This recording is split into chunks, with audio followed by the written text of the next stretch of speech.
নমস্কার, দেখছেন কলকাতা টিভি, সঙ্গে রয়েছে আমি স্বর্ণালী। শুরু করছি চারটে চারদিকের শুরুতেই যে গুরুত্বপূর্ণ খবরের দিকে নজর রাখবো। এনডিএ বৈঠকে ইন্ডিয়া জোটকে এবার নিশানা মোদির।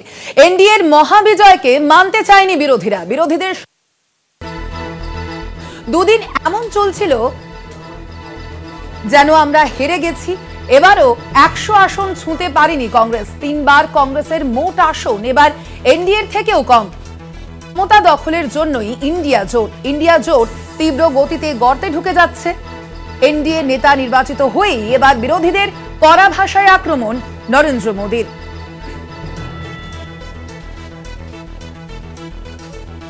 এনডিএর মহাবিজয়কে মানতে চায়নি বিরোধীরা, এমনই মন্তব্য করেছেন আজ নরেন্দ্র মোদী। আজ সর্বসম্মতিক্রমে সংসদীয় নেতা হিসেবে নির্বাচিত হন নরেন্দ্র মোদী। এখনো পর্যন্ত সরকার গঠন হয়নি এবং তার আগেই বিরোধী ইন্ডিয়া জোটকে এখন থেকেই কড়া ভাষায় আক্রমণ নরেন্দ্র মোদীর। বিরোধীদের সমালোচনার জবাব দিয়েছে ইভিএম। দুদিন এমন চলছিল যেন আমরা হেরে গেছি। আগেও এনডিএ ছিল, আজও এনডিএ রয়েছে। এটাই মজবুত জোটের সরকার, এমনটাই মন্তব্য করেছেন নরেন্দ্র মোদী। আজ ঠিক কি বলেছেন তিনি শোনাবো আপনাদের। आप किसी भी बालक को पूछो कि भाई लोकसभा के चुनाव के पहले सरकार किसकी थी, तो कहेगा एनडीए। 24 के नतीजों के बाद सरकार किसकी बनी, एनडीए। तो हारे कहां से भाई? पहले भी एनडीए थी, आज भी एनडीए और कल भी एनडीए।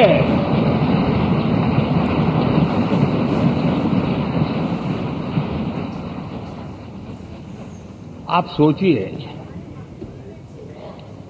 10 साल बाद भी कांग्रेस 100 के आंकड़े को नहीं छू पाई। और अगर मैं 14, 19 और 24 3 चुनावों को जोड़ करके कहूं, कांग्रेस के 3 चुनाव जोड़ूं, इन 3 चुनावों में जितनी सीटें मिली है उससे ज्यादा हमें इस चुनाव में मिली है।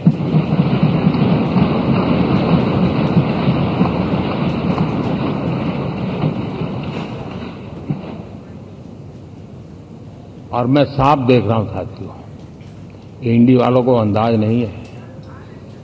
वे धीरे धीरे पहले तो डूब रहे थे, अब तेज गति से ये गर्त में जाने वाले हैं। हर चीज में उनका कैरेक्टर दिखाई देता है। और क्या रहा, फोटो ऑप के लिए तो उन्होंने अलायंस घोषित कर दिया, लेकिन कितने ही राज्यों में वो आपस में लड़ते रहे हैं, चुनावी जंग में एक दूसरे की पीठ में छुरा भोंकते रहे हैं। कभी उन्होंने कहा कि ये तो हमारा वैचारिक अलायंस है, वो भाई विचार लेवल पर ठीक है, बाकी नीचे तो हमारा अपना हम तैयार करेंगे। और अब फिर उन्होंने कहा कि भाई हम तो सीट के आधार पर अलायंस करेंगे, टोटल न भी करें। ये भी खेल खेला। और अभी तो चुनाव पूरा शुरू कर दिया कि ये तो हमारा अलायंस लोकसभा के चुनाव के लिए ही था, बाद में नहीं है, ये भी शुरू कर दिया। यानी मैंने बहुत पहले कहा था कि आप देख लेना 4 जून के बाद बिखराव शुरू हो जाएगा, और वो शुरू हो चुका है। इसका मतलब ये हुआ कि वो सिर्फ और सिर्फ सत्ता सुख के लिए एक दूसरे का साथ देने की कोशिश करते थे, लेकिन उनमें उनका अगर स्वार्थ निश्चित होता तो साथ देना, वरना नहीं देना, ये कैरेक्टर था। ঠিক এই বিষয়ে আমরা আরো বিস্তারিত জানবো। আমাদের সঙ্গে দিল্লি থেকে সরাসরি রয়েছেন আমাদের বিশেষ প্রতিনিধি সুচন্দ্রিমা। বোঝাই গেল যে আজ সংসদ ভবনে একদিকে যেমন নরেন্দ্র মোদী এনডিএর গুণগান গাইলেন, তার পাশাপাশি ইন্ডিয়ার তুলোধনা করলেন রীতিমতো। সেক্ষেত্রে কি সরকার গঠনের আগে থেকে এই আক্রমণাত্মক দৃষ্টিভঙ্গি নিল ভারতীয় জনতা পার্টি? একদমই, দেখো, আক্রমণাত্মক দৃষ্টিভঙ্গি তো নিতেই হবে। এবং তুমি যেমনটা বললে যে এনডিএর গুণগান, আমার তো মনে হলো এনডিএর গুণগানের থেকেও তিনি নিজের গুণগানটা বেশি করেছেন। কারণ বিজেপি এর আগে এককভাবে 303-এর জায়গাতে ছিল, তখন এনডিএ জোট শরিকদের একে একে পাশ থেকে সরে যাওয়ার পরও তার কিন্তু কিছু সরকার পড়ে যাওয়ার মতো বা সরকার ভেঙে যাওয়ার মতো বা দলের ভাঙন নিয়ে কথা বলার মতো কারোর সৎসাহস হয়নি। এবারের এই নির্বাচনের ফলাফল প্রকাশের পর তাকেও এটা বলতে হচ্ছে যে দুদিন কিভাবে ব্যস্ততার মধ্যে কেটে গেল এবং বিরোধীদের কথা শুনতে শুনতেই কেটে গেল যে যেন সরকার আমরা তৈরি করতে পারবো না বা সরকার ভেঙে ফেলা যাবে খুব সহজেই। তাই কোথাও নিজের এই যে আত্ম বর্ণনা তাকে দিতে হচ্ছে নরেন্দ্র মোদী, যিনি এবার 400 পারের স্বপ্ন দেখেছিলেন এনডিএ শরিকদের, সেখানে তো তাকে প্রশংসা করতেই হবে, কারণ এই প্রশংসা যদি একটু ভালো আকারে হয় তবেই না আগামী সময় এই জোটটাকে তিনি বজায় রাখতে পারবেন। যদি তাদের মন্ত্রিত্বের দাবি দাওয়াকে পূরণ করতে না পারেন তখন তো তাহলে এই ভালো কথার বুননগুলোই তার কাজে আসবে। এটা হয়তো কোথাও একটা ভাবাচ্ছে তাকে যে দুদিন ধরে যে জল্পনা বা টালবাহানা চলছে মহারাষ্ট্রে, টালবাহানা চলছে নীতিশ কুমার এবং চন্দ্রবাবু নাইডু যে যে পোর্টফোলিও গুলো তারা দাবি করেছেন, অন্যদিকে চিরাগ পাসওয়ান রয়েছে, 5 জন সাংসদ দিয়েছেন তিনি এবার এই শরিকের মধ্যে। তাহলে কোথাও গিয়ে কিন্তু লড়াইটা যে কোনোভাবেই সহজ হবে না তার জন্য মন্ত্রিত্বের বা পদক কে কোন পাবে সেটা ডিসাইড করার জন্য সেখানে কিন্তু ভালো ব্যবহারটাই তাকে বলা যেতে পারে একটা আবরণ। আমরা কি ভাবে আমাদের প্রতিপক্ষকে মোকাবিলা করতে প্রস্তুত সেটা নরেন্দ্র মোদী খুব ভালো করে বোঝাতে চেয়েছেন, অন্তত আজকের এই এনডিএর বৈঠকে যেটা বোঝা গিয়েছে। তিনি বারংবার একটা কথা বলেছেন যে আমরা একসঙ্গে আছি, এটাতে কোনো দ্বিমত নেই। দ্বিমতের কথা তিনি কেন বলছেন? দ্বিমতের কথা বিরোধীরা বলতে পারে। 3 বারের প্রধানমন্ত্রী হতে চলেছেন যিনি, তার মুখে কি দ্বিমতের কথা এটা মানায় যে মানুষে তাকে বেছে নিয়েছে 3 বারের জন্য আবারও সংসদে মসনদে বসানোর জন্য? সেই দেশবাসীর সামনে যদি তিনি বলেন যে জোট হিসাবে ইন্ডিয়া শুধু ক্ষমতা পেতে চায়, জোট হিসাবে ইন্ডিয়া তারা কোনো কাজ করেনি, মানুষের কথা তারা ভাবে না এবং বিরোধীদের আসনে বসে তারা শুধুমাত্র কটাক্ষ করে যাচ্ছেন, সেই কটাক্ষের সুর এনডিএর বৈঠকে নরেন্দ্র মোদীর মুখে এখনো শুনতে হচ্ছে বা তার মনে হচ্ছে যেন তিনি কোনো নির্বাচনী প্রচারে গিয়ে জনতার উদ্দেশ্যে বলছেন যে এই রাহুল গান্ধী যাকে এতদিন আমরা পাপ্পু বলতাম বা এই বিরোধীরা যারা দেশের জন্য কিছু করেনি, এমন মনে হচ্ছে যেন তিনি নির্বাচনী ভাষণ দিচ্ছেন। কিন্তু না, আজকে যেটা তার মুখ থেকে আমরা আশা করেছিলাম যে তিনি মন্ত্রিত্বের যারা দাবিদার, যা পোর্টফোলিও যে গুলো দাবি করে আসছেন, কে কোন মন্ত্রিত্ব পাবে বরং সেটা নিয়ে আমরা ভেবেছিলাম যে তিনি হয়তো ঘোষণা করে দেবেন, যেটা নিয়ে জল্পনা চলছিল যে দুদিন ধরে টালবাহানার মধ্যে অবশেষে কি প্রধানমন্ত্রী হওয়ার আগে, শপথ গ্রহণের আগে কে পূর্ণমন্ত্রী, কে রাষ্ট্রমন্ত্রী বা কে কোন মন্ত্রক পাবে। কারণ দুতরফেই, অর্থাৎ এন ফ্যাক্টরের কথা আমি যেটা শুরু থেকে বলছি, এই এন ফ্যাক্টর কিন্তু দুজনেই রেল মন্ত্রক চেয়ে রেখেছেন। অর্থ মন্ত্রক কার কাছে যেতে পারে এটাও একটা কিন্তু ভাবার বিষয়, কারণ যারা নিজেদের দাবিকে সামনে রেখেছেন তারা কিন্তু ছেড়ে দেওয়ার কথা এত সহজে ভাববেন না। এবং অবশ্যই ভাবে মহারাষ্ট্রের দিকটা যদি আমরা একবার আলোচনার মধ্যে আনি, যেখানে একনাথ শিন্দেকে ক্যাবিনেটে উঠিয়ে নিয়ে এসে দেবেন্দ্র ফডনবিসকে মহারাষ্ট্রের মুখ্যমন্ত্রী পদ দেওয়ার কথা ভাবছে, এখানেও কিন্তু মোদী অমিত শাহের মধ্যে একটা দ্বিমত বা তাদের মধ্যে কোথাও মতবিরোধ আছে কিনা এই বিষয়টা কিন্তু অনেকটা পরিষ্কার ভাবে একটা আলোচনা হতে শুরু করেছে। এখানে খুব গুরুত্বপূর্ণ স্বর্ণালী যে কংগ্রেস, জাতীয় কংগ্রেসের ভূমিকা কি হবে। আমি সূত্র মারফত যেটা জানতে পারছিলাম এবং কংগ্রেসের কিছু নেতৃত্বের সঙ্গে কথা হচ্ছিল যে মহারাষ্ট্রে যদি একনাথ শিন্দে মুখ্যমন্ত্রী পদ থেকে সরে যাওয়ার পর দেবেন্দ্র ফডনবিসকে যদি বিজেপি সেই আসনে বসায়, তাহলে কি কংগ্রেস, মহাবিকাশ আঘাড়ি তারা কি এই চেষ্টা করবে যে সেখানে সরকার ফেলে দেওয়ার জন্য? তারা কিন্তু চাইছে না, আবার এটাও বলছেন না যে হ্যাঁ আমরা নিজেদের যে কৌশল সেটা সকলের সামনে নিয়ে আসতে চাইছি। সুতরাং কোথাও সুকৌশলে তারা যে হাত গুটিয়ে বসে আছেন এটা যেমন পরিষ্কার যে তারা হাত গুটিয়ে বসে নেই, তারাও নিজেদের মধ্যে আলোচনা পর্যালোচনা চালিয়ে যাচ্ছেন। ইন্ডিয়া জোটের সেদিনের বৈঠক হওয়ার পর অভিষেক বন্দ্যোপাধ্যায়ের অখিলেশ যাদবের সঙ্গে আলাদা করে বসা, এবং তিনি উদ্ধব ঠাকরের সঙ্গে আলাদা করে কথা বলতে গিয়েছেন, তাহলে এটা কোথাও পরিষ্কার যে ইন্ডিয়া জোট কোথাও একটা সলতে পাকাচ্ছে। যদি কখনো এনডিএর মধ্যে কোনো ভাঙনের আজ স্পষ্ট ভাবে আসে, নরেন্দ্র মোদীর ভাবমূর্তি রক্ষার লড়াইয়ে যদি তিনি কোন এনডিএর শরিকদের যদি দাবি পূরণ করতে না পারে, তাহলে যদি হাওয়া পাল্টাতে থাকে, হাওয়া ঘুরতে থাকে, তাহলে সেই মুহূর্তেই বিরোধী প্রতিপক্ষ হিসেবে নয়, সরকারে বসার জন্য ইন্ডিয়া কতটা মজবুত সেটা জনতার সামনে কিন্তু তাদেরকে পরীক্ষাটা সেটা দিতে হবে। তার জন্য তারা কতটা প্রস্তুত সেই পর্যালোচনাগুলো যে তারা সেরে রাখতে চাইছেন। কোথাও আজকে সিডব্লিউসির যেটা বৈঠক হওয়ার কথা, সেখানে কি বেরিয়ে আসছে এটা যেমন খুব গুরুত্বপূর্ণ বিষয়, ঠিক তেমন ভাবে আমার অন্তত দিল্লিতে দুদিন ধরে এসে আমি যেটা বুঝতে পারছি যে জাতীয় কংগ্রেস আমার মনে হয় এই নির্বাচন পরবর্তী সময়ে 233-এর মতো আসন পেয়ে তারা কোথাও হয়তো মাথার উপর বরফ রেখে বসে আছেন যে যা হবে ঠান্ডা মাথায় হবে। কেউ কোনো লুজ টক করছেন না, কেউ কোনো আলটপকা মন্তব্যে আসছেন না। একজন যা বলছেন দ্বিতীয় জনের মুখ থেকেও কিন্তু তাই শোনা যাচ্ছে, অর্থাৎ ভিন্ন মত যেমন নেই, এক সুরে কথা বলছেন এবং একতা রেখে ঐক্যবদ্ধভাবে যে তারা এই লড়াইকে এগিয়ে নিয়ে যেতে চান সেই প্রসঙ্গও কিন্তু তারা বলছেন যে আমরা কিন্তু লড়াইয়ে নেই, আমরা প্রতিপক্ষ হিসাবে বিরোধিতায় আছি।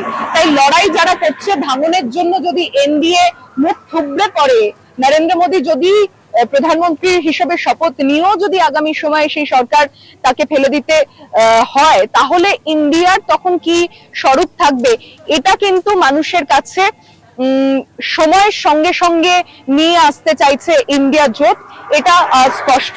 আজ যেমন সিডব্লিউসির মিটিংটা খুবই গুরুত্বপূর্ণ, ঠিক তেমন ভাবেই সকালে এনডিএ এর বৈঠকে নরেন্দ্র মোদীর ভাষণ, নরেন্দ্র মোদীর পরে নীতিশ কুমারের ভাষণ, যা কোথাও গিয়ে একটা জিনিসকে পরিষ্কার করছে যে এই জোট আগামী সময় কোন পর্যায়ে থাকবে।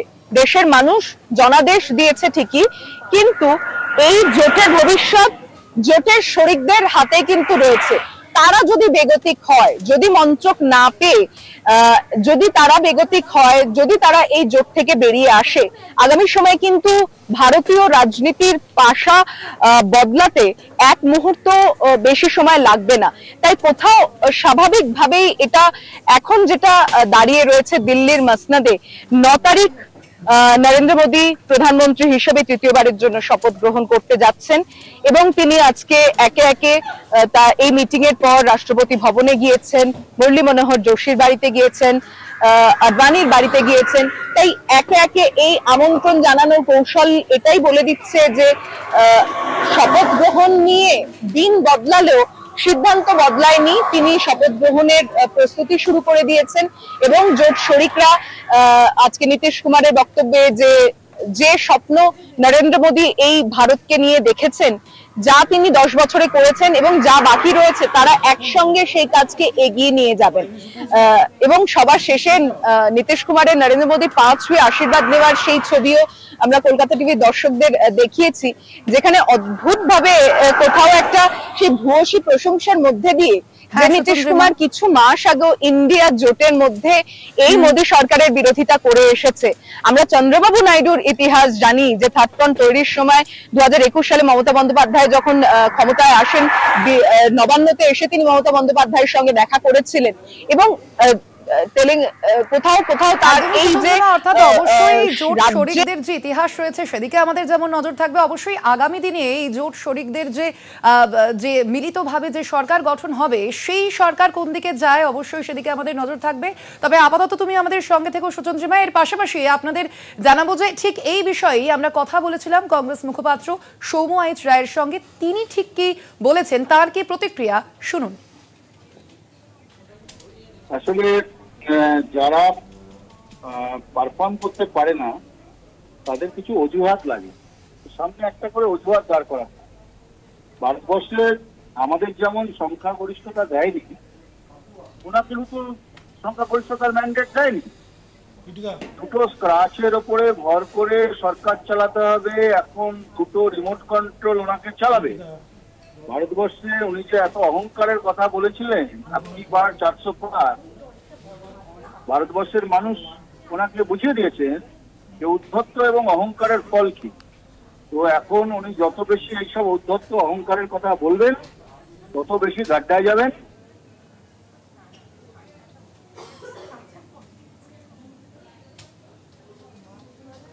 অন্যদিকে নেতা মোদির প্রশংসায় শরিক নীতিশ কুমার। দেশের সেবা করছেন মোদি, ওর উপর ভরসা রয়েছে, যতটুকু বাকি পরের বার পূর্ণ করবেন।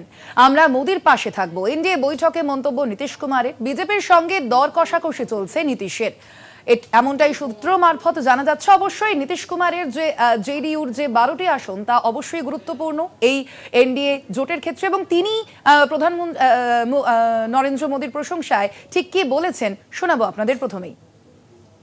10 साल से ये प्रधानमंत्री हैं और फिर प्रधानमंत्री होने जा रहे हैं और इन्होंने पूरे देश की सेवा की।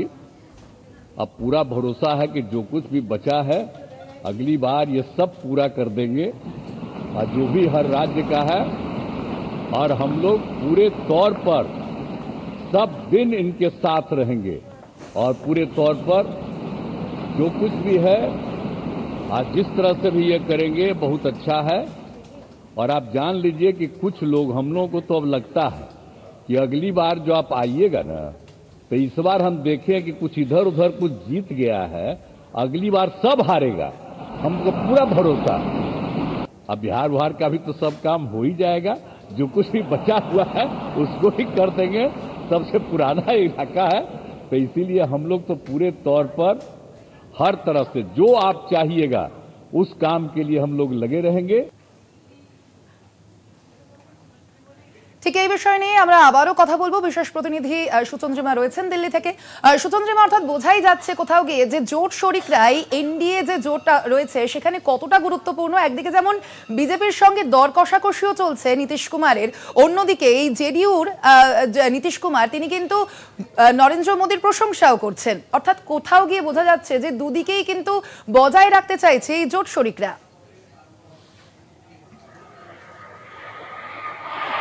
একদমই। দেখো স্বর্ণালী, ঘরের শান্তি বজায় রাখতে গেলে ঘরের কর্তাকে সবসময় কিন্তু কি করে সেই শান্তি বজায় থাকবে এবং যা যা তার জন্য করণীয় সেগুলো কিন্তু সবার আগে মাথায় রাখতে হয়। তাই ঘরে বাইরে এই স্থিতাবস্থা বজায় রাখার জন্য নীতিশ কুমার তো আমরা ভুলে যাই যদিও 1 মিনিটের জন্য যে তাকে পল্টু কুমার হিসেবে তার রাজনীতিতে একটা নাম রয়েছে। যদি কিছুক্ষণের জন্য আমি এই নামটা ভুলেও যাই, তাহলেও তো তিনি দীর্ঘদিনের পোড় খাওয়া রাজনীতিবিদ। তিনি জানেন যে জল কিভাবে মাপতে হয় এবং কখন কোন সময় কিভাবে পা ফেলতে হয় সেই জলে। তাই আজকে নরেন্দ্র মোদীর এই যে প্রশংসা, তাকে ভূয়সী যদি নাও ধরি, যদি তিনি সত্যি মন থেকে একেবারে বুকে হাত রেখে সেই প্রশংসা করে থাকেন, তাহলে সেখানে তার যে কোনো স্বার্থ লুকিয়ে নেই এই কথাটা হয়তো পাগলেও বলবে না। কারণ প্রত্যেকে এখানে নিজেদের যে মন্ত্রকের দাবি করেছেন এবং কেন তারা এই জোটের মধ্যে রয়েছেন। যদিও নীতিশ কুমার ইন্ডিয়া জোট ছেড়ে এনডিএতে কেন গিয়েছিলেন, তখনই কিন্তু তিনি নিজের ভাবনা স্পষ্ট করেছিলেন যে আজ যে কথাটা তিনি বলছেন যে ইন্ডিয়া জোট শুধুমাত্র ক্ষমতার জন্য, তারা দেশের জন্য কোনো কাজ করেনি, তাহলে কিছুদিন আগে সেই জোটের মধ্যে থেকে তিনি যখন সমন্বয় সৃষ্টির চেষ্টা করছিলেন, তাহলে সেটাকে তার রাজনৈতিক কৌশল হিসাবে সাধুবাদ দেওয়াই যায়। কিন্তু আজ যেটা তিনি করছেন, প্রধানমন্ত্রী হতে যাচ্ছেন তৃতীয়বারের জন্য নরেন্দ্র মোদী, এবং 10 বছরে যা কাজ তিনি করেছেন, যা কাজ বাকি আছে সেটার মধ্যে কথা বলতে গিয়ে বিহারের জন্য যা বাকি আছে তা নরেন্দ্র মোদীর হাত ধরে সম্পূর্ণ হয়ে যাবে, তাই তিনি আশাবাদী। তাই কোথাও হয়তো বিহারের মানুষকেও তিনি যেমন সন্তুষ্ট করে রাখলেন, কারণ সামনেই সেখানে বিধানসভার নির্বাচন তো আসছে। যদি মন্ত্রিত্বের দাবি যদি রাজি হয়েই যান নরেন্দ্র মোদী। একদমই সুচন্দ্রিমা, অর্থাৎ বোঝাই যাচ্ছে যে নীতিশ কুমার একদিকে যেমন তিনি প্রশংসা করছেন নরেন্দ্র মোদী, তেমনই অন্যদিকে বিজেপির সঙ্গে দর কষাকষিও কিন্তু চলছে, এমনটাই জানা যাচ্ছে মারফত। আপাতত ধন্যবাদ তোমায় সুচন্দ্রিমা।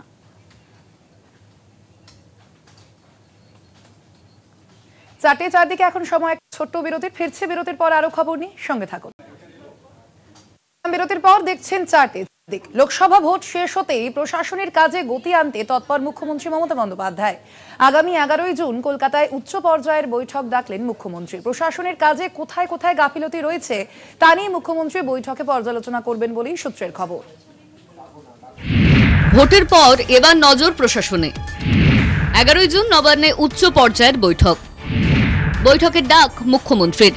লোকসভা ভোট নিয়ে ব্যস্ত ছিলেন মমতা বন্দ্যোপাধ্যায়। ভোট প্রচারে 31 মার্চ থেকেই কলকাতার বাইরে ছিলেন মুখ্যমন্ত্রী। জেলায় জেলায় ঘুরে চলেছে ভোট প্রচার। এবার মিটেছে ভোট পর্ব। দিদিকে দুহাত তুলে আশীর্বাদ করেছেন রাজ্যবাসী। খুশি মমতা বন্দ্যোপাধ্যায়, কিন্তু উচ্ছ্বাসের আবেগে রাশ টেনে আবার প্রশাসনিক কাজে মনোনিবেশ। বৃহস্পতিবার নবান্নে যান মুখ্যমন্ত্রী। এবার 11 জুন মঙ্গলবার নবান্নের সভাঘরে উচ্চ পর্যায়ের বৈঠক ডেকেছেন তিনি। সূত্রের খবর, 11 জুনের নবান্নের বৈঠকে মন্ত্রীদের সশরীরে উপস্থিতি বাধ্যতামূলক। সব দপ্তরের সচিব, প্রধান সচিবদের ডাকা হয়েছে বৈঠকে। জেলা শাসকদেরও বৈঠকে সশরীরে হাজিরা বাধ্যতামূলক। বৈঠকে বিভিন্ন মন্ত্রক ও মন্ত্রীদের কাজের পর্যালোচনা করা হবে। প্রশাসনের কাজে কোথায় কোথায় গাফিলতি রয়েছে তা নিয়েই মুখ্যমন্ত্রীর বৈঠকে পর্যালোচনা করবে বলেই সূত্রের খবর। ভোট শেষে আবারও রাজ্যে উন্নয়নের ধারা এগিয়ে নিয়ে যেতে তৎপর মুখ্যমন্ত্রী। দীপ্তিমান ভট্টাচার্যের রিপোর্ট, কলকাতা টিভি। বর্ধমান দুর্গাপুরে প্রার্থী করা হয় দিলীপ ঘোষকে এবং তা নিয়ে প্রথম থেকেই ক্ষোভ প্রকাশ করেছিলেন দিলীপ ঘোষ। এবারের হারের পর কার্যত শীর্ষ নেতৃত্বদের কাঠগড়ায় তুললেন বিজেপির প্রাক্তন রাজ্য সভাপতি। ক্ষোভ উগরে দিলেন শুভেন্দু সুকান্তর বিরুদ্ধেও। আক্রমণ কার পারমিশন নিয়ে হয়, নাম না করে সুকান্তকে তোপ দিলীপ ঘোষের। হাতি কাদায় পড়লে ব্যাঙেও লাথি মারে, তো হাতি তো কাদায় পড়েছে। এবার লোকসভায় মেদিনীপুর থেকে সরিয়ে বর্ধমান দুর্গাপুরে লড়তে পাঠানো হয় দিলীপ ঘোষকে। দিলীপের জেতা আসন মেদিনীপুরে প্রার্থী করা হয় অগ্নিমিত্রা পালকে। সেই নিয়ে অস্বস্তি ছিল প্রথম থেকেই। মেদিনীপুর থেকে বর্ধমান দুর্গাপুর গতবারের থেকে 6টি আসন কমে বিজেপির ঝুলিতে মাত্র 12টি আসন। অধিকাংশ তারকা প্রার্থীর ভরাডুবি। ফলে ক্ষোভ ও আত্মসমালোচনার সুর বঙ্গ বিজেপির বহু নেতার মুখেই। যেই তালিকায় প্রথমেই রয়েছেন বিজেপির প্রাক্তন রাজ্য সভাপতি দিলীপ ঘোষ। যে কোনো কারণে হোক, পার্টির সিদ্ধান্ত নিয়েছে সেটা ঠিক ছিল না, প্রমাণ হয়ে গেছে। তো আমি বাকি জায়গায়ও করব, কিন্তু সংগঠন যেভাবে ঢিলে হয়ে গেছে সব জায়গায়, বুথে আমরা প্রথমে লোক খুঁজে পাইনি, খুঁজে খুঁজে দাঁড় করাতে এজেন্ট খুঁজতেও হয়েছে। তো দুর্বলতা ছিল সংগঠনের, সেই জন্য সব জায়গায় সার্বিকভাবে আমাদের ভোট কমেছে। এবং কোণঠাসা হওয়ার ক্ষোভে বারবারই ফুঁসে উঠেছেন দিলীপ। এবার দলীয় নেতৃত্বের সিদ্ধান্ত নিয়েও সরাসরি প্রশ্ন দিলীপ ঘোষের। শুভেন্দু সুকান্তকে কার্যত নিশানা দিলীপ ঘোষের। এখানে আক্রমণ হচ্ছে কার পারমিশনে হচ্ছে? কর্মীরা যখন ফোন করে, যখন কান্নাকাটি করে, বাড়ি ছাড়া হয়, তার কাছে কি ফর্মালিটি থাকবে, পার্টি থাকবে, নাকি মানবতা থাকবে? আমি চিরদিন কর্মীদের সঙ্গেই ছিলাম, এখনও আছি। পার্টির প্রোগ্রামে আমি 4 বছর ধরে যাই না, আমাকে ডাকাও হয় না, আমার কোনো মতামত নেওয়া হয় না, কিন্তু আমি পার্টির কর্মীদের সঙ্গে থেকেছি, সাধারণ মানুষের সঙ্গে থেকেছি, আর আমি সেটাই থাকবো যতদিন রাজনীতিতে থাকবো। শুধু নিজের আসন নয়, দেবশ্রী চৌধুরীর আসন বদল নিয়েও নিশানা দিলীপের। কিছু তো আছেই, নাহলে যারা পুরনো পার্টির প্রতিষ্ঠিত নেতা তাদেরকে হারাবার জন্য পাঠানো হয়েছিল, নাকি কি জন্য? লোকে জেতা সিট, হারা সিট জেতার জন্য প্ল্যানিং করে, এ তো জেতা সিট হারাবার জন্য প্ল্যানিং হয়েছিল। মেদিনীপুর থেকে প্রার্থী হলে তিনি 1 লক্ষ ভোটে জিততেন বলেও দাবি করেন দিলীপ। সেই সঙ্গে তাঁর সভাপতিত্বে দল 2019-এ যে 18টি আসন পেয়েছিল তাও স্মরণ করিয়ে দেন মেদিনীপুরের প্রাক্তন সাংসদ দিলীপ ঘোষ। জাহাঙ্গীর হোসেনের রিপোর্ট, কলকাতা টিভি।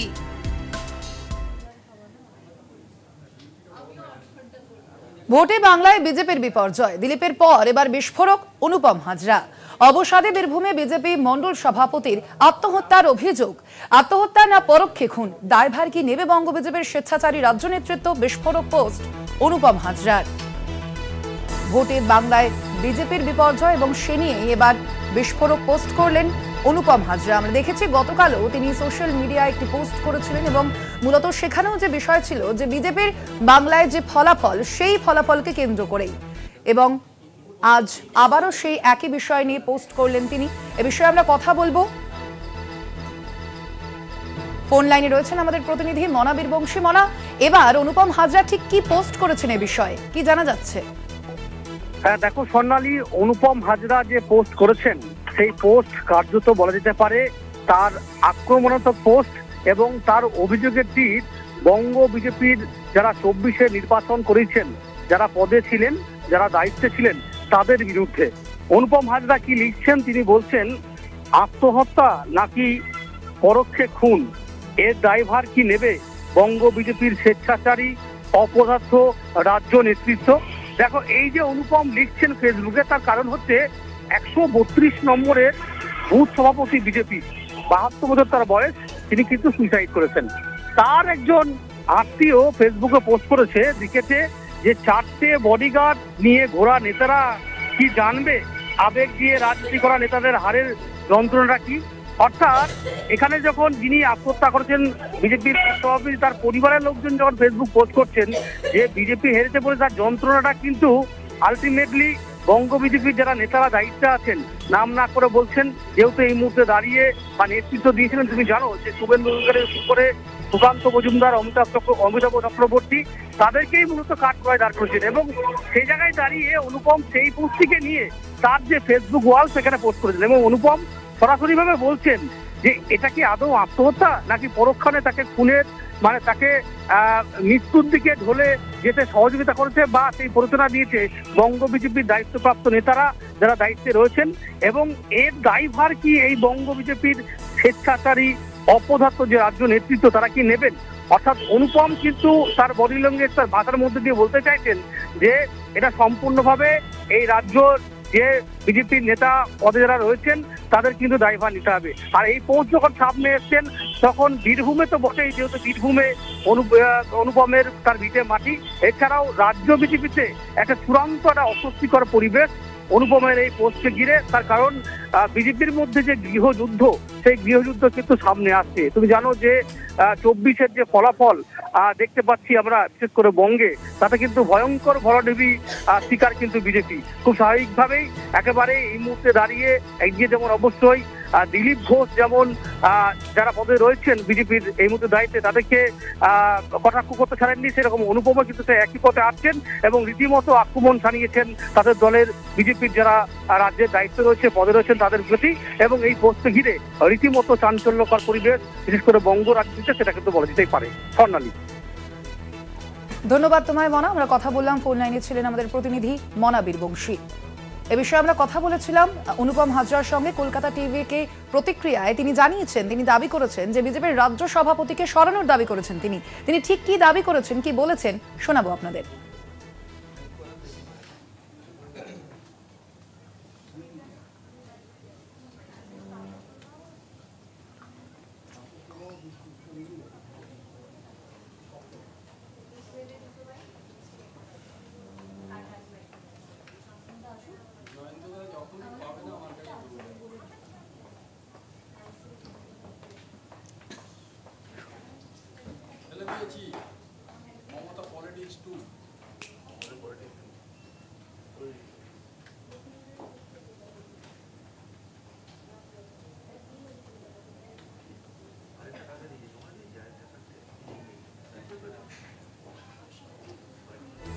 অনুপম হাজরা আজ ফের বিস্ফোরক পোস্ট করেছেন তিনি। ভোটে বাংলায় বিজেপির বিপর্যয় নিয়ে এই পোস্ট করেছেন অনুপম হাজরা, এবং বারংবার আমরা দেখেছি যে বিজেপির শীর্ষ নেতৃত্ব তাদের বিরুদ্ধে কিন্তু তিনি চড়া সুর তার গলায় প্রতিফলিত হয়েছে, এবং আজ আবারও বাংলায় বিজেপির যে ফলাফল, যে বিপর্যয়, তা নিয়েও বিস্ফোরক পোস্ট করেছেন অনুপম হাজরা।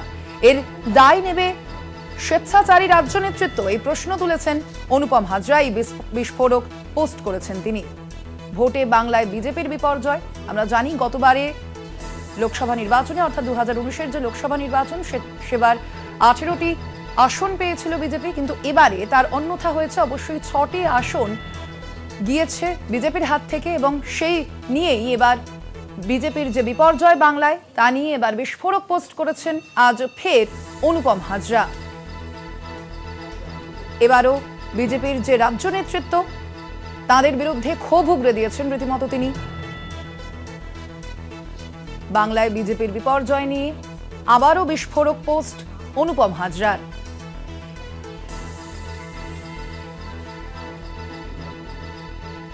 অনুপম হাজরার সঙ্গে আমরা ফোন লাইনে যোগাযোগ করতে পেরেছিলাম, এবং সেখানেই বিজেপির রাজ্য সভাপতি সুকান্ত মজুমদারকে সরানোর দাবি তুলেছেন তিনি। ঠিক কি দাবি করেছেন তিনি, শোনাবো আপনাদের। যদি নেতৃত্বে কোনো গাফিলতি থাকে, তো দেখা যায় যে মানে যেটার কারণে আর কি আজকে মানে বঙ্গ বিজেপির এই ভরাডুবি লোকসভা ভোটে, তাদের এই জেলা সভাপতিগুলো যদি ঠিকঠাকভাবে চয়ন করা যেত তাহলে হয়তো আজকে এই পরিণতি হতো না। তো ইনডাইরেক্টলি রাজ্য নেতৃত্বের অপদার্থতার জন্য আজকে যে মানুষগুলো আবেগ দিয়ে পার্টিতে করেন তারা আজকে আত্মহত্যার অব্দি পথ বেছে নিচ্ছেন। তাহলে এই মানে এটা কি আত্মহত্যা নাকি পরোক্ষে এক কথায় খুনে মদত দেওয়া? সেই প্রশ্নটাই করতে চেয়েছি যে এই দায়ভার বা এই মানে রাজ্য নেতৃত্বের এই অপদার্থতার জন্য যে এই ঘটনাটি ঘটে গেল, একজন মানুষ প্রাণ হারালেন বা আত্মহত্যা করলেন, সেই দায়িত্ব কি এই অপদার্থ স্বেচ্ছাচারী রাজ্য নেতৃত্বরা কি নেবেন? রাজ্য নেতৃত্বের তো তখনই পরিবর্তন হওয়া উচিত ছিল যখন 2021-এর মানে সংগঠনের দায়িত্বে যিনি রয়েছেন তাকে তো তখনই পরিবর্তন করা উচিত ছিল।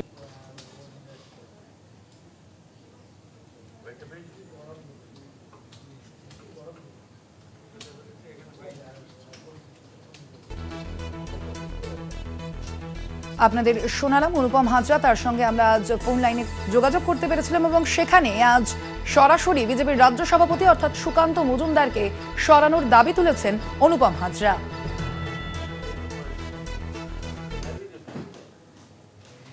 চারদিকে এখন সময় আরো একটা বিরতি, ফিরছে বিরতির পর আরো খবর নিয়ে সঙ্গে ফিরে এলাম বিরতির পর। দেখছেন চারদিকে। এই মুহূর্তে নজর রাখবো যে গুরুত্বপূর্ণ খবরের দিকে। হারের পর অগ্নিমিত্রার লক্ষ্মী উপলব্ধি। আমাদের হারের বড় কারণ লক্ষ্মীর ভান্ডার। জানি না লক্ষ্মীর ভান্ডার এত প্রিয় কিভাবে হলো। সন্দেশখালীতে নির্যাতনের থেকেও কিভাবে প্রিয় হলো লক্ষ্মীর ভান্ডার। একদিকে লক্ষ্মীর ভান্ডার দিচ্ছে, অন্যদিকে আবাসের টাকা চুরি করছে। মেদিনীপুর একজন ভালো সাংসদকে হারালো। ভেবেছিলাম জয়ী হলে এইমস ধাঁচের হাসপাতাল বানাবো। মেদিনীপুরের বিজেপি প্রার্থী জুন মালিয়ার কাছে হেরেছেন অগ্নিমিত্রা পাল এবং তার পরবর্তীতেই এমন মন্তব্য করেছেন অগ্নিমিত্রা পাল। তিনি ঠিক কি বলেছেন শুনুন। আমি বুঝতে পেরেছি বাংলার মানুষ লক্ষ্মীর ভান্ডারকে আপন করে নিয়েছে। আর অগ্নিমিত্রা পালকে বলুন যে আমরা তো বাংলার গরিব মানুষকে লক্ষ্মীর ভান্ডার দিচ্ছি, ওরা তো শুধু নীরব মোদী, মেহুল চোকসি আর আদানিকে ভান্ডার দিয়েছে। তো বাংলার মানুষ, দেশের মানুষ চায় যে গরিব মানুষের হাতে টাকা পৌঁছক, নীরব মোদী, মেহুল চোকসিরা দেশের টাকা মেরে পালিয়ে না যায়। এই সহজ সত্যটা উপলব্ধি করতে পারলে তাহলে আজকে এদের এই অবস্থা হতো না।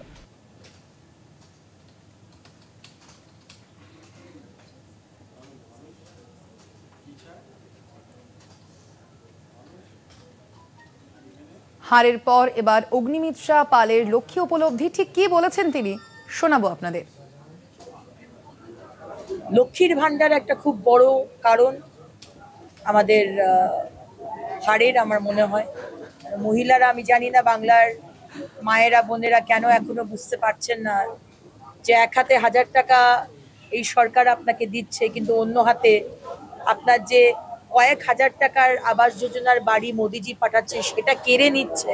আপনি কেন বুঝতে পারছেন না আমি বুঝতে পারছি না। আপনার শৌচালয় কেড়ে নেওয়া হচ্ছে, আপনার সন্তানের চাকরি কেড়ে নেওয়া হচ্ছে, আপনার সন্তানদের চাকরি, ছেলে হোক মেয়ে হোক, আপনার যে সন্তানই হোক, কিন্তু আপনার সেই সন্তানের যে চাকরি পাওয়ার কথা ছিল সেই চাকরিটা কেড়ে নিয়ে আজকে যারা কি বলবো রোহিঙ্গা এবং অনুপ্রবেশকারী তাদের আধার কার্ড বানিয়ে, ভোটার কার্ড বানিয়ে দিয়ে দেওয়া হচ্ছে। আজকে মহিলাদের সম্মান নেই। আমি জানি না বাংলার মায়েরা বা মেদিনীপুরের মায়েরা কেন সেটা বুঝতে পারছেন না। এ বিষয়ে আমরা কথা বলেছিলাম ফোন লাইনে তৃণমূল মুখপাত্র অরূপ চক্রবর্তীর সঙ্গে। তার কি প্রতিক্রিয়া শুনুন।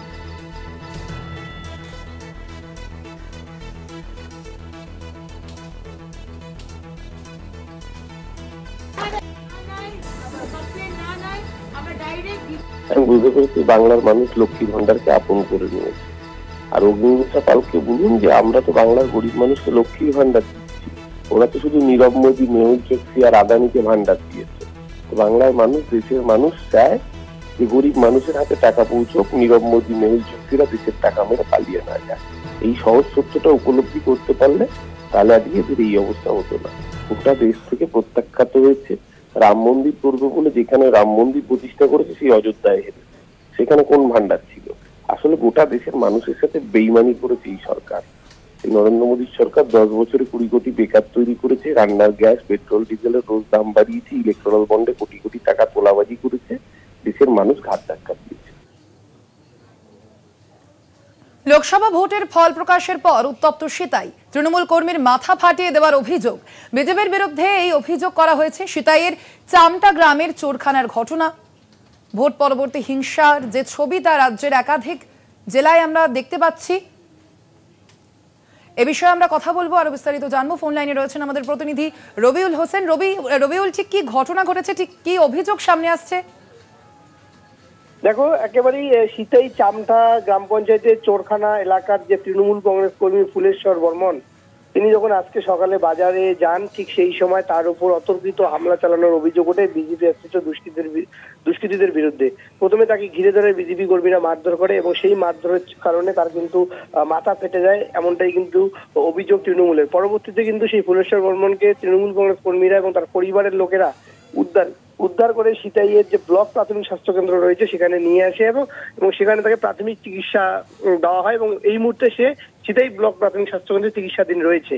এই বিষয়ে কিন্তু তৃণমূল কংগ্রেসের তরফ থেকে স্পষ্টভাবেই প্রতিক্রিয়া দেওয়া হয়েছে যে লোকসভা নির্বাচনে এবার কোচবিহার লোকসভা আসন তৃণমূল কংগ্রেস পুনরুদ্ধার করলেও তারা কিন্তু যথেষ্ট রকম ভাবে সংযত অবস্থায় রয়েছে, কোথাও কোনো উত্তাপের পরিস্থিতি সৃষ্টি করছে না।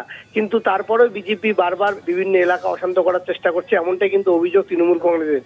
এবং তৃণমূল কংগ্রেস নেতৃত্ব, বিশেষ করে সিতাই যে ব্লক যুব তৃণমূল কংগ্রেস নেতৃত্ব রয়েছে বিশু প্রামাণিক, তিনি কিন্তু আজকে এই ঘটনার পর কার্যত একেবারে হুমকি সুরে বলেছেন এরপরে যদি সিতাই এলাকায় বা সিতাই বিধানসভা এলাকায় কোনো তৃণমূল কংগ্রেস কর্মীর উপর আক্রমণ হয় তাহলে তৃণমূল কংগ্রেস কর্মীরা আর চুপ থাকবে না। যদিও এই ঘটনার পরিপ্রেক্ষিতে এখন পর্যন্ত আমরা কোনো বিজেপি নেতৃত্বের সঙ্গে একাধিকবার যোগাযোগ করার চেষ্টা করছিলাম, কিন্তু তারপরে তাদের কোনো প্রতিক্রিয়া পাওয়া যায়নি। তবে তোমাকে জানিয়ে রাখি, লোকসভা নির্বাচনের পরবর্তী সময়ে একেবারেই কোচবিহারে কিন্তু অন্যান্য নির্বাচনের সময়ের থেকে অনেকটাই শান্ত বলতে গেলে।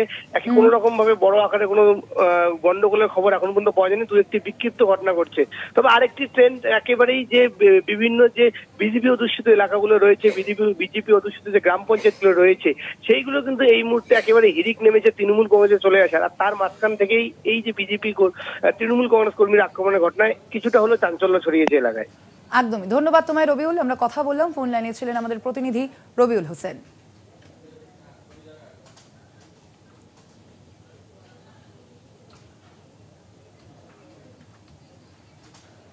মিলে গেল ভবিষ্যৎবাণী, সন্দেশখালীতে জয়ী হয়েছে তৃণমূল।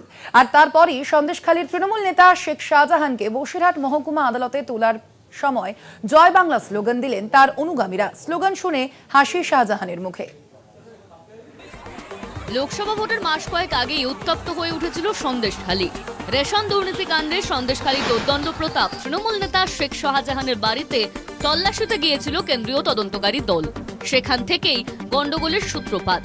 কেন্দ্রীয় সংস্থার ভয়ে শাহজাহান গা ঢাকা দেওয়ার পরপরই গ্রামের মহিলারা রাস্তায় বেরিয়ে ভয়ঙ্কর সব অভিযোগ তুলেছিলেন। দীর্ঘদিন ধরে নিখোঁজ ছিলেন শেখ শাহজাহান।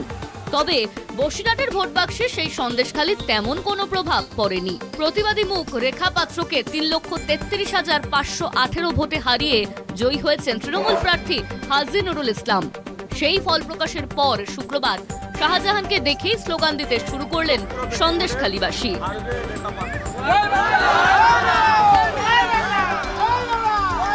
আগে যেমন উত্তপ্ত ছিল, এখন সেই হিসাবে পরিস্থিতি খুবই ভালো, শান্ত। এখন কোনো সমস্যাও হচ্ছে না। ওটা তো ভুল ভ্রান্তি, মানে যিনি করেছিলেন মানে কোনো দোষই ছিল না ওনার। যাকে ফাঁসানো হয়েছে ওনার কোনো দোষই নেই। ওনার মতন ভালো মানুষ হয় না, ওনাকে ফাঁসিয়ে আজকের এই অবস্থা। সবগুলো ভাওতাবাজি ছিল।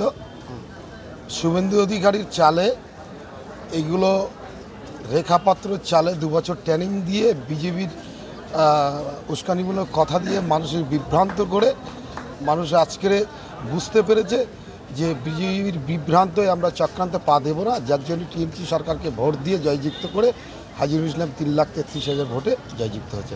শুক্রবার শেখ শাহজাহানকে বসিরহাট মহকুমা আদালতে তোলা হয়। 14 দিনের জেল হেফাজতের পর এদিন তাকে হাজিরা দেওয়ার জন্য নিয়ে যাওয়া হয় আদালতে। এদিন আদালত চত্বরে সকাল থেকেই ছিল সন্দেশখালীর মানুষের ভিড়। শাহজাহান গাড়ি থেকে নামতে দেখে জয় বাংলা স্লোগান বুঝিয়ে দিল সন্দেশখালী শাহজাহানকে ভোলেনি। সন্দেশখালী থেকে সঞ্জিত চক্রবর্তীর রিপোর্ট, কলকাতা টিভি।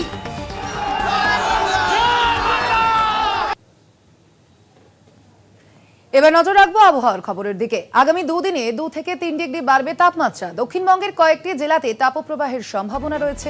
আজ দক্ষিণবঙ্গের কিছু জায়গায় বৃষ্টির সম্ভাবনাও রয়েছে। উত্তরবঙ্গের 5 জেলায় বৃষ্টির সম্ভাবনা রয়েছে, এমনটাই পূর্বাভাস হাওয়া অফিসের। 10ই জুন থেকে ফের দক্ষিণবঙ্গে বৃষ্টির সম্ভাবনা, এমনটাই জানিয়েছে আলিপুর আবহাওয়া দপ্তর। আগামী দুদিনে আরও 2 থেকে 3 ডিগ্রি বাড়বে তাপমাত্রা। দক্ষিণবঙ্গের কয়েকটি জেলাতে তাপপ্রবাহের সম্ভাবনাও রয়েছে। আজ দক্ষিণবঙ্গের কিছু জায়গায় বৃষ্টির পূর্বাভাস রয়েছে। উত্তরবঙ্গের 5 জেলায় বৃষ্টির পূর্বাভাস দিয়েছে আলিপুর আবহাওয়া দপ্তর।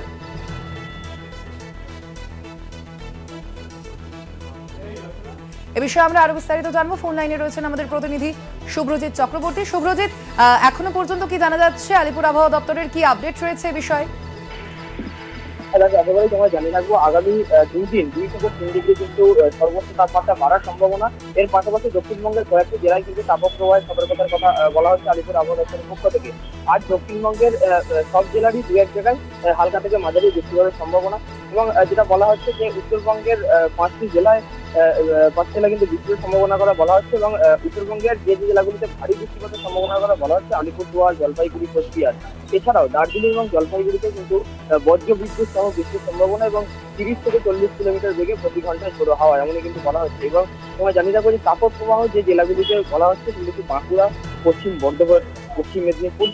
এছাড়াও বিভিন্ন জেলাতে দক্ষিণবঙ্গের পশ্চিমে যে জেলাগুলি রয়েছে পুরুলিয়া, পূর্ব বর্ধমান, এই জেলাগুলিতে দক্ষিণ 24 পরগনা, এই জেলাগুলিতে কিন্তু উষ্ণ আবহাওয়া থাকবে এমনই কিন্তু সতর্কতার কথা বলা হচ্ছে। 8, 9, 10 এবং 11 তারিখ তাপপ্রবাহের সতর্কতার কথা বলা হচ্ছে।